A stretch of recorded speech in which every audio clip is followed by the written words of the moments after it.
Hey folks, Quill18 here, and welcome to the real episode 1 of Let's Play Civ 4 Caveman to Cosmos, the first 12,000 years.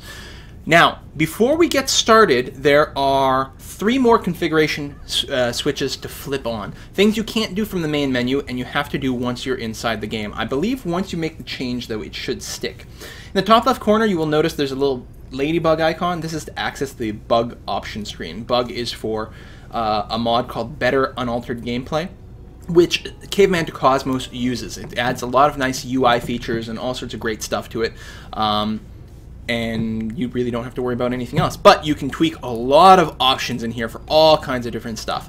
But specifically, if you go to the Caveman to Cosmos tab, it is recommended that you turn on resource depletion, which is kind of scary to me, but I have gone ahead and turned it on. We'll see what the gameplay is like. Basically, the more you use a resource, the greater the chance that eventually it'll run out. Now, it's two things. In Caveman to Cosmos, there are a lot more resources, so the game, especially as you move forward in time and you discover more and more and more of them, the map can get quite crowded with them, so having some old resources run out is not really the end of the world. Plus, occasionally resources repop, and you have ways of finding more and things like that, so it doesn't seem like a terrible idea for balance.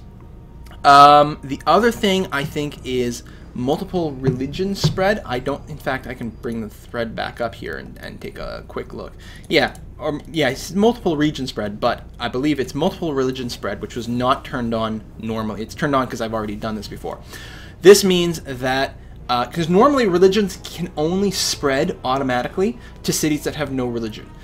Cities that already have at least one religion in it, you need to send missionaries over there to spread, which doesn't really sound very realistic. Like, I understand sending missionaries out to do an explicit spread religion type thing, but in any population where there's some movement and some trade happening, religions will sort of spread on their own, even if there's already an established one. So I quite like this turned on, especially with a lot of religions being out there, and with religion decay being out there. It seems like a really, really good idea, so I like having that on. The other optional, the sort of option that's not enabled by default is terrain damage, which is another one that's a little scary and hard to play with at first, but I actually think it's quite good. It's also very realistic and adds a lot of depth to the early game as you're trying to maneuver around. Basically, some terrain, like deserts, will cause damage every turn to your units in it. It says as they cross.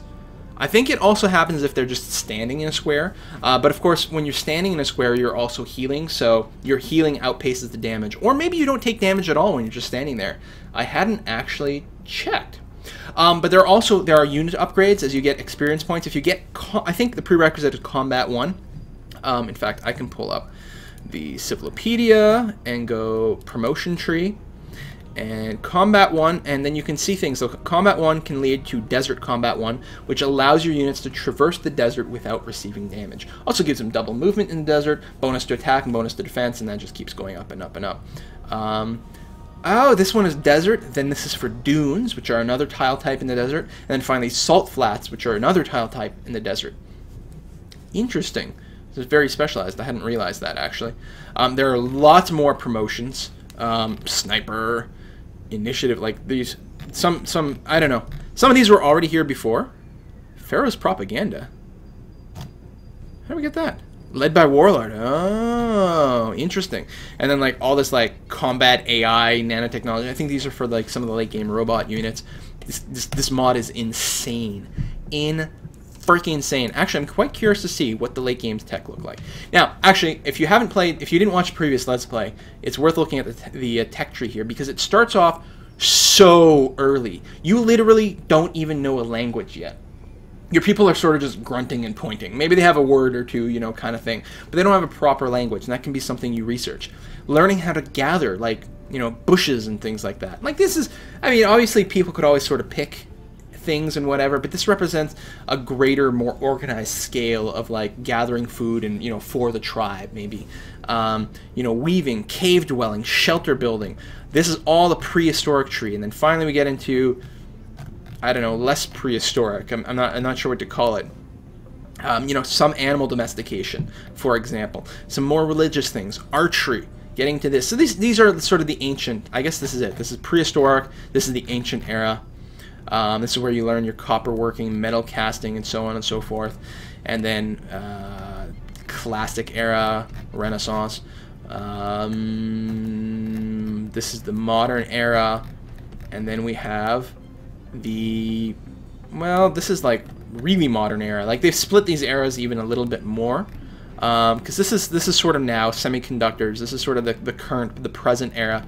Guided weapons, robotics, globalization, space stations. Right? We do have a space station. Well, this would currently take 69,000 turns for me to research. But of course, my science rate may be a little bit better when I get to this point. And then we've got like definite futuristic things: cognitive robotics, powered exoskeletons, advanced computers, wireless electricity, which people are working on now. Oh, look at this, another category: lunar colonization, nanobiotics. Some of these don't have anything yet.